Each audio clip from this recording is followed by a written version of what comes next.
إن الحمد لله نحمده ونستعينه ونستغفره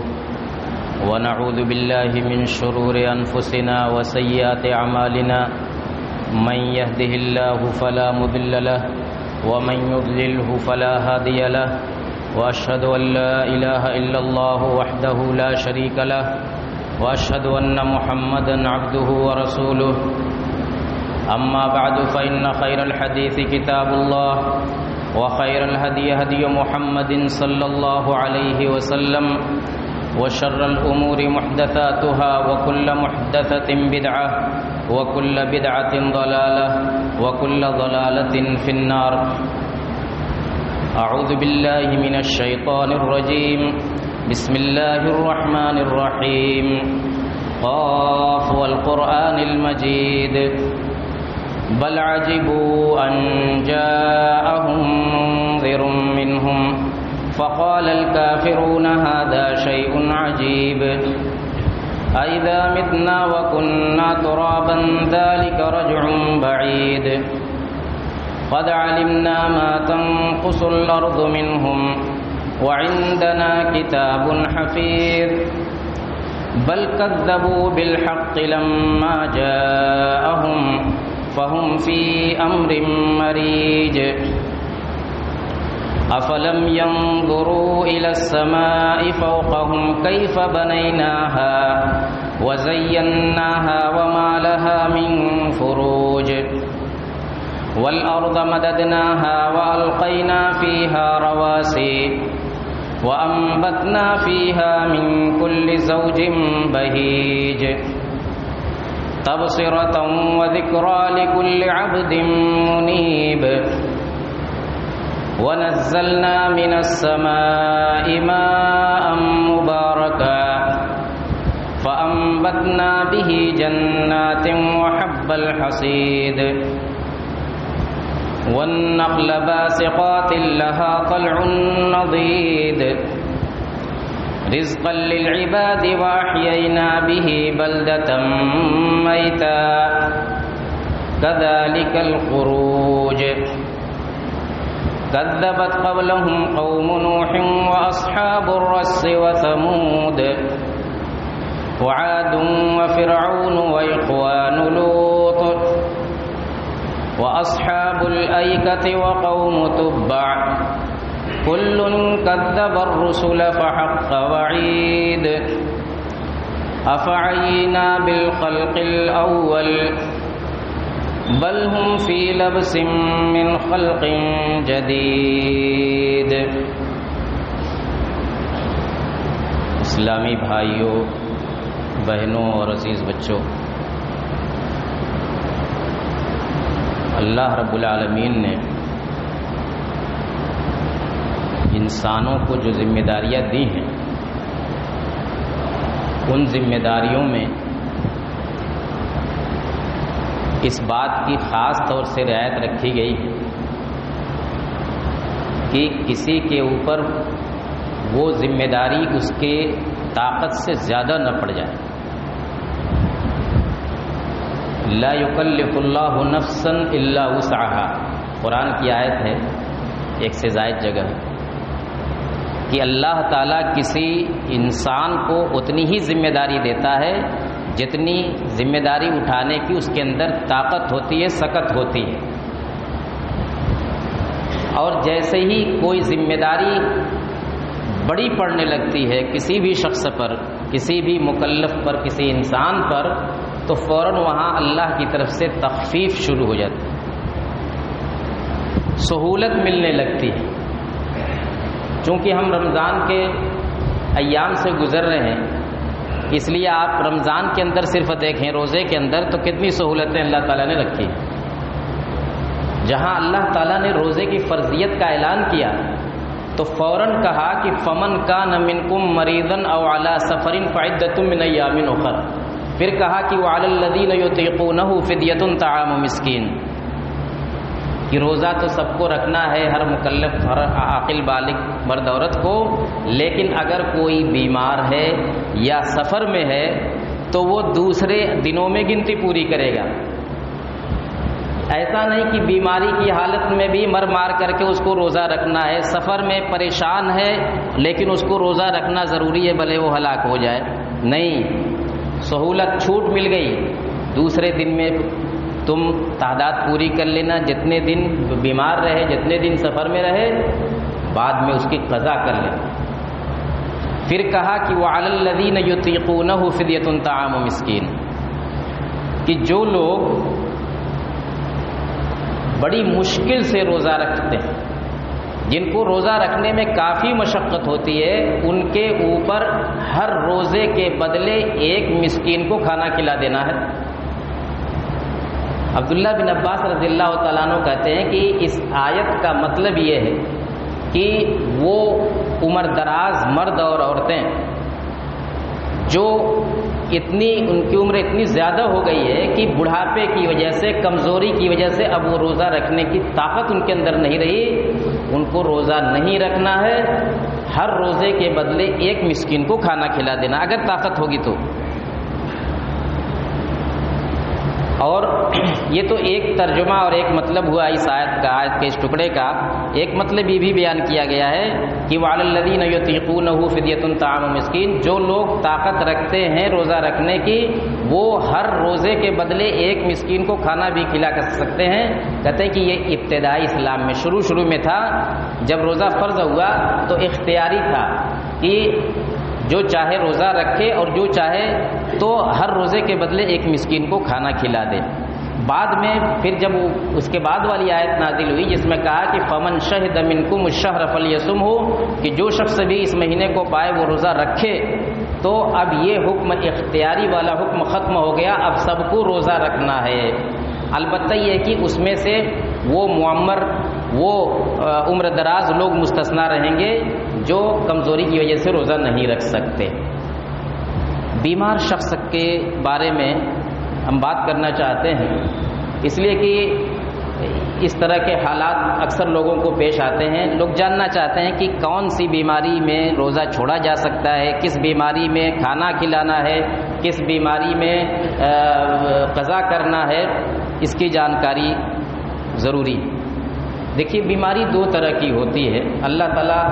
ہم سب کو ہر طرح کی بیماری سے محفوظ رکھے۔ بیماری دو طرح کی ہوتی ہے، ایک وہ بیماری ہوتی ہے جو عارضی ہوتی ہے،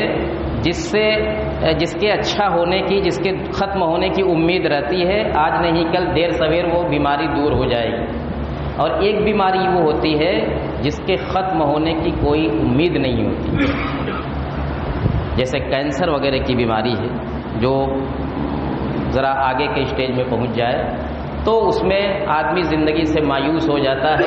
ڈاکٹر بھی یہی کہتے ہیں کہ ہاں یہ زندگی عارضی ہے۔ تو ایک وہ بیماری ہے، دونوں بیماریوں کا حکم الگ الگ ہے۔ پہلی بیماری جس میں جو عارضی ہوتی ہے، وقتی ہوتی ہے، وہ تین طرح کی ہو سکتی ہے۔ ایک تو یہ کہ بہت ہی معمولی قسم کی بیماری ہے، جیسے سردی زکام ہو گیا، سر درد ہو گیا، یہ بھی بیماری ہے۔ اس طرح کی بیماری میں آدمی کو روزہ رکھنے میں کوئی خاص مشقت نہیں ہوتی، کوئی تکلیف نہیں ہوتی، تو ایسا بیمار روزہ رکھے گا۔ جب معمولی بیماری ہو، جس بیماری میں آدمی کو تو نہ تو مشقت ہو روزہ رکھنے میں اور نہ روزہ رکھنے سے اس کی بیماری میں اضافے کا خطرہ ہو، تو ایسا شخص روزہ رکھے گا۔ دوسری قسم وہ ہے کہ آدمی کو اس طرح کی بیماری ہے کہ جس کی وجہ سے روزہ رکھنے میں اس کو ذرا مشقت ہوتی ہے، پریشانی ہوتی ہے، رکھ تو لیتا ہے لیکن پریشانی ہوتی ہے۔ البتہ اس کے روزہ رکھنے سے اس کے مرض میں کوئی اضافہ نہیں ہوتا، اس کا مرض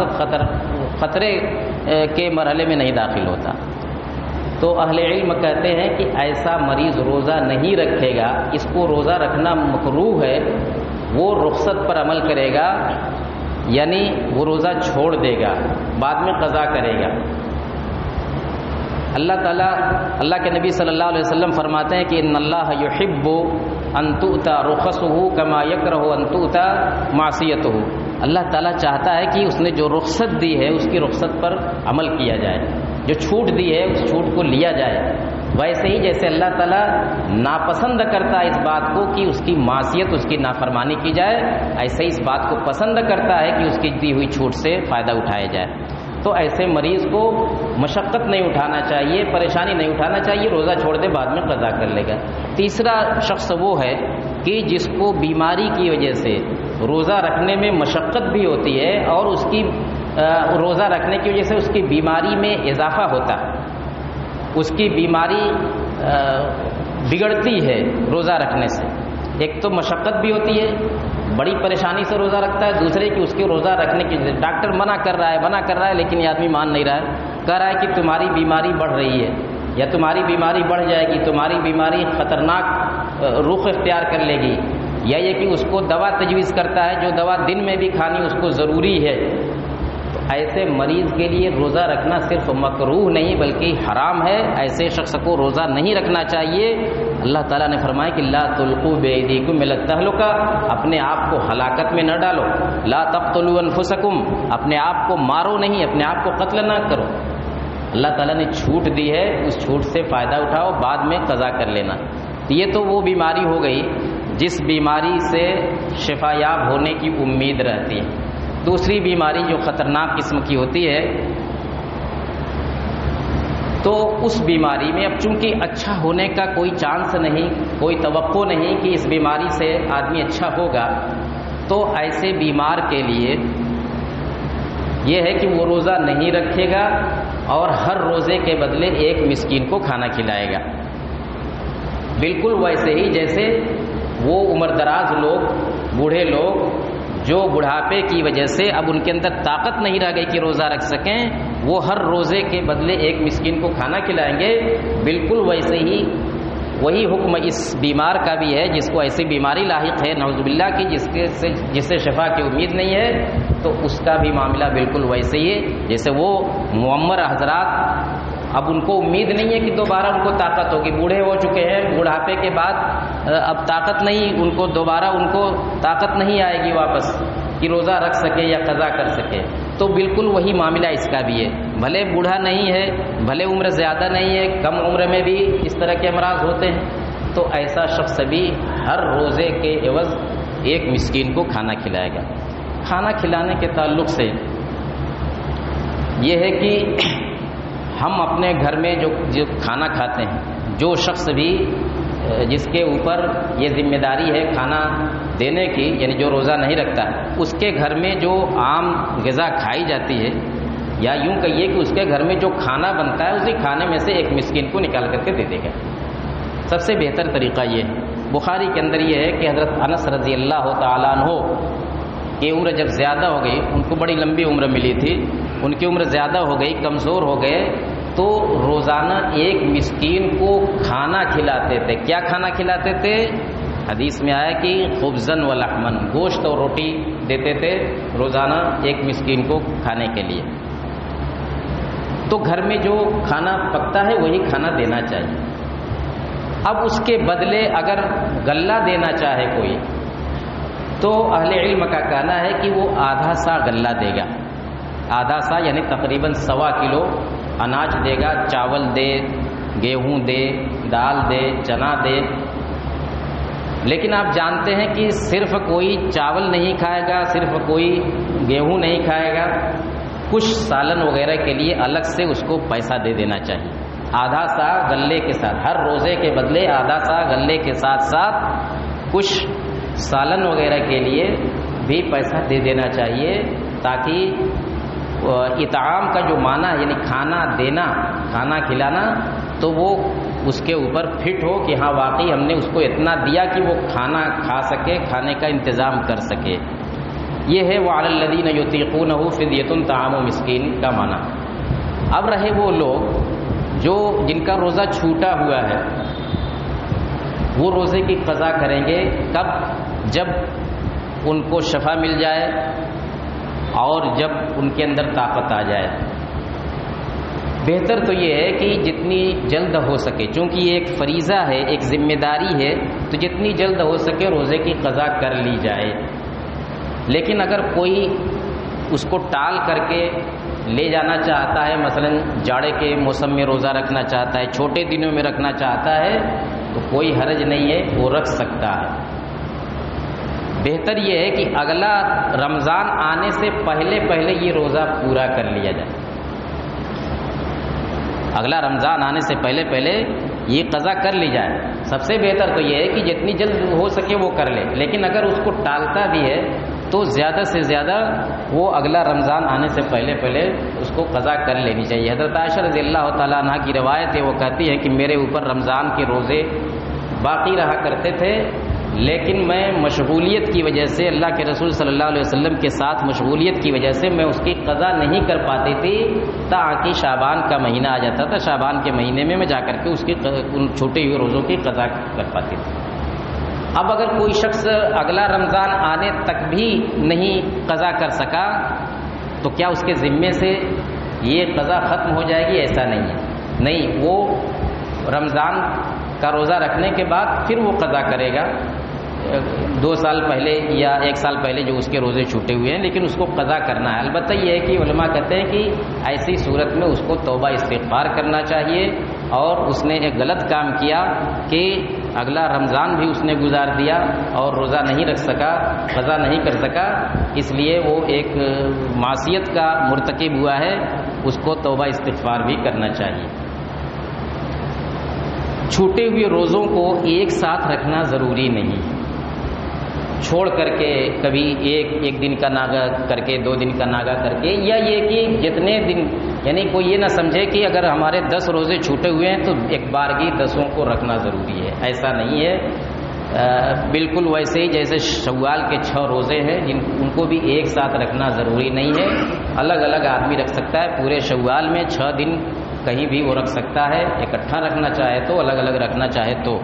یہ مریض سے متعلق یہ ساری چیزیں، ایک معاملہ، ایک مریض کے حکم میں وہ عورتیں بھی آتی ہیں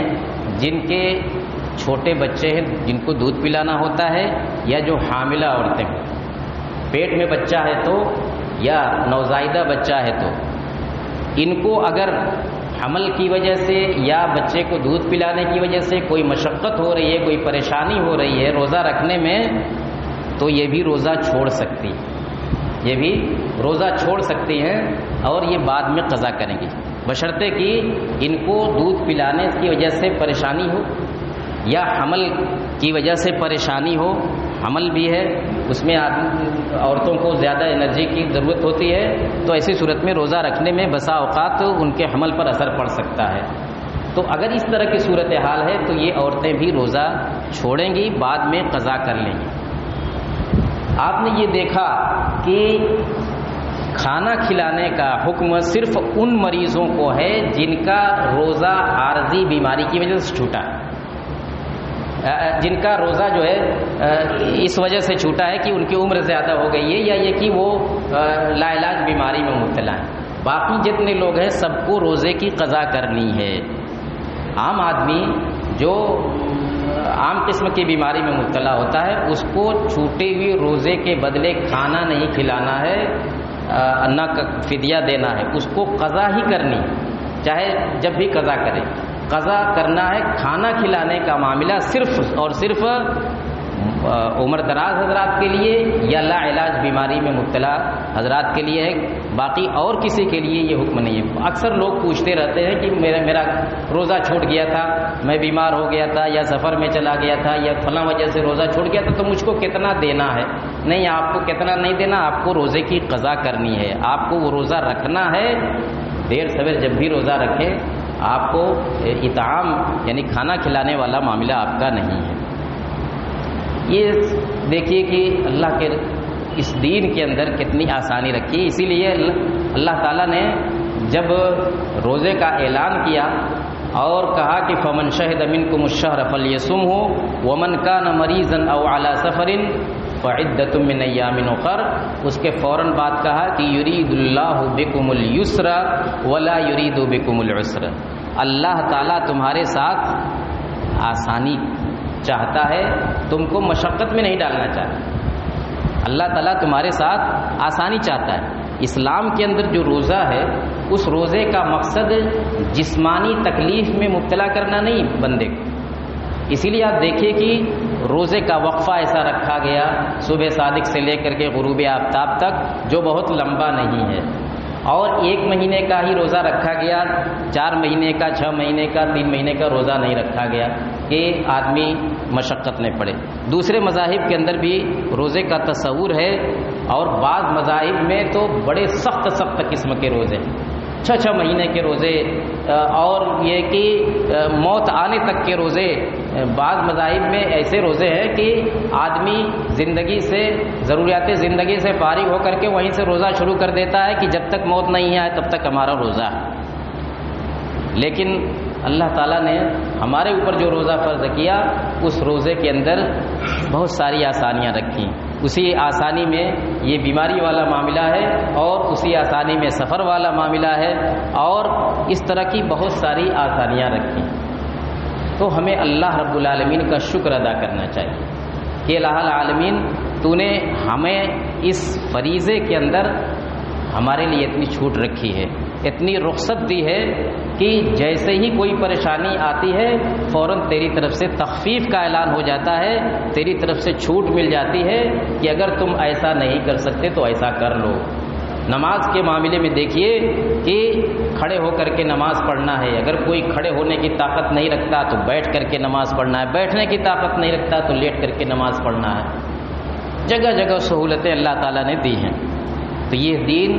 آسان دین ہے۔ ان ھذا الدین یسر، اللہ کے نبی صلی اللہ علیہ وسلم نے فرمایا کہ یہ دین آسان ہے۔ قرآن کے اندر اللہ تعالیٰ نے فرمایا کہ ما جعل علیکم فی الدین من حرج، اس دین کے اندر اللہ تعالیٰ نے کوئی حرج، کوئی تنگی، کوئی مشقت نہیں رکھی ہے۔ اب انسان اپنے اوپر مشقت طاری کر لے، اپنے آپ کو مشقت میں ڈالنے کی کوشش کرے تو اس کا کیا ہے علاج؟ بہت سارے بیمار لوگ یا معمر لوگ جن کی عمر زیادہ ہو جاتی ہے، طاقت نہیں رہتی ہے، لیکن روزہ رکھتے ہیں، زبردستی رکھتے ہیں۔ وہ سمجھتے ہیں کہ روزہ نہیں رکھیں گے تو گناہ ہوگا۔ ایسا نہیں، اللہ تعالیٰ نے آپ کو چھوٹ دی ہے۔ جس اللہ نے آپ کے اوپر روزہ فرض کیا تھا، اسی اللہ نے اب آپ سے روزہ اٹھا لیا، اب آپ مکلف نہیں رہ گئے، اس نے آپ کو چھوٹ دے دی۔ تو انسان کو حرج نہیں محسوس کرنا چاہیے، اور مار کر کے کسی بھی طرح سے کہ روزہ رکھیں ہی، چاہے 100 سال عمر ہو جائے، کتنوں ہی کمزور رہیں، چارپائی پر پڑے ہوئے لیکن روزہ رکھ رہے ہیں، یہ دین کا حصہ نہیں ہے میرے بھائی۔ جب اللہ تعالیٰ نے چھوٹ دی ہے تو اس چھوٹ کو سمجھنا چاہیے۔ حدیث کے اندر آتا ہے کہ اذا مرض العبد او سافر کتب له ما كان يعمل صحيحا مقيما۔ دیکھیے اللہ تعالیٰ کا کتنا بڑا احسان ہے۔ اللہ کے نبی صلی اللہ علیہ وسلم فرماتے کہ جب بندہ بیمار ہو جاتا ہے یا سفر میں چلا جاتا ہے تو اس کے لیے وہ تمام اجر و ثواب لکھا جاتا رہتا ہے جو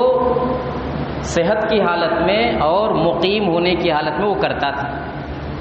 جتنے نیک اعمال وہ صحت کی حالت میں کرتا تھا، بیمار پڑ گیا، نہیں کر پا رہا، تو ایسا نہیں کہ اس کا کھاتا بند ہو گیا، نہیں، اس کا کھاتا، اس کی نیکی میں اضافہ ہوتا رہتا ہے۔ ایسے ہی سفر میں چلا گیا، مشغولیت ہے، نہیں کر پا رہا ہے کچھ، تو اللہ تعالیٰ اس کے اجر و ثواب میں اضافہ کرتا رہتا ہے۔ اللہ تعالیٰ ہمیں ان حقائق کو سمجھنے کی توفیق عطا فرمائے،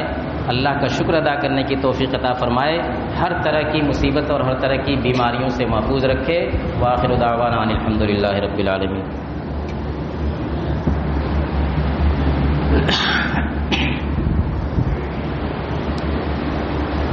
الحمد لله نحمده ونستعينه ونستغفره ونعوذ بالله من شرور أنفسنا وسيئات أعمالنا من يهده الله فلا مضل له ومن يضلله فلا هادي له وأشهد أن لا إله إلا الله وحده لا شريك له وأشهد أن محمدا عبده ورسوله أما بعد۔ بیماری کے تعلق سے کچھ اور مسائل سامنے آتے رہتے ہیں۔ مثال کے طور پر ایک سوال اکثر سامنے آتا ہے کہ کیا خون کی جانچ کرانے کے لیے اگر خون نکالا جائے تو اس سے روزے پر کوئی اثر پڑے گا،